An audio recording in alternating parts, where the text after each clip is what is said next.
Hey, Daryl, just wanted to leave my testimony for you as a Gentile believer in Yeshua HaMashiach, that I came to the understanding that the descendants of the transatlantic slave trade and probably some indigenous African Americans here that were here beforehand, I think might be some of the lost tribes of Israel who were here when Columbus got here, that understanding that you guys are the true Hebrew Israelites of the Bible, that people around the world understand as descendants of Abraham, Isaac, and Jacob.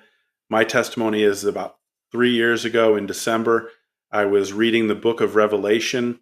As you know, it's the only book in the Bible that promises a blessing to those who read it, and it turned out to be true for me. I was in chapter 4 and verse 3, and he that sat on the throne was to look like a jasper and sardine stone, and there was a rainbow around the throne in the sight like unto an emerald. When I saw jasper and sardine stone, I looked those stones up, and the color of them was basically like a black man's skin. And then I turned back thinking of what Revelation 13 and 14, 1, 13 and 14 say. His head and hair were like wool. Of course, we know what African Americans' hair is like. It's like wool. White as snow. His eyes were as a flame of fire, and his feet were like unto fine brass, as if it had been burned in a furnace. And so obviously we know what color that is. So that's when I realized that Jesus Christ was a black man. But I didn't put two and two together about his descendants of Abraham, Isaac, and Jacob, who the entire Old Testament and the New Testament, and Jesus speaks about it in Luke 21:24, that there's going to be a time period where the Gentiles take over, and at the end times, the Hebrew Israelites are going to wake up. They're going to come to themselves. They're going to remember who they are, and they're going to start coming back to Yah and his commands. And when they do, that is when the second Exodus takes place and Jesus' return happens. So it was a big, so I accepted that Jesus was black based on the Bible itself. And a little more about my story. I went to a fair, and recently after discovering this, and there was some IUIC gentlemen there in the purple and gold, and I almost had an opportunity to go up to him and say, I believe Jesus is black too. I didn't get the chance to speak to them, but I got home and I just looked up on YouTube, gold and purple, black Hebrews, and found somebody. I got his number. I called him, and because I wanted to fellowship with a Hebrew Israelite, and that was when I learned about the camp doctrine of white people can't be saved. It didn't deter me at all. In fact, later on, listening to some Hebrew Israelite teachers, I think Apostle Curtis Lewis brought this up, that Jesus himself said that many will be offended when they come to the realization their identity has been stolen from them. So I don't blame them at all.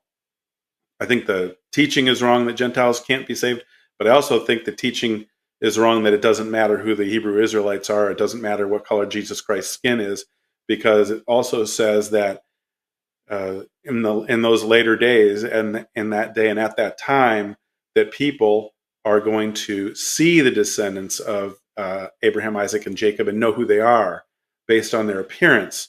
And many will come to the Jews and will say, I hear Yah is with you. And there will be 10 Gentiles to every one Jew who will grab the hem. And as we kind of enter into these times, understanding who the real Israelites are, I think it's more important than ever that Gentiles accept God's chosen people who were the Israelites, and that we got grafted in because of their unbelief, but don't boast against the natural branches.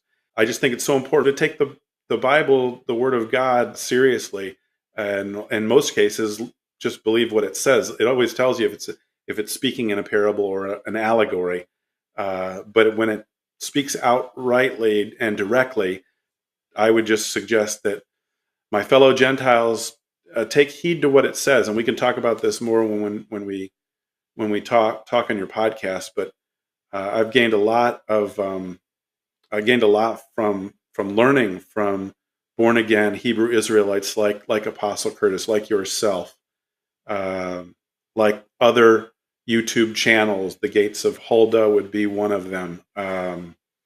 Benayah Israel, We Woke Now with Pastor Kelly.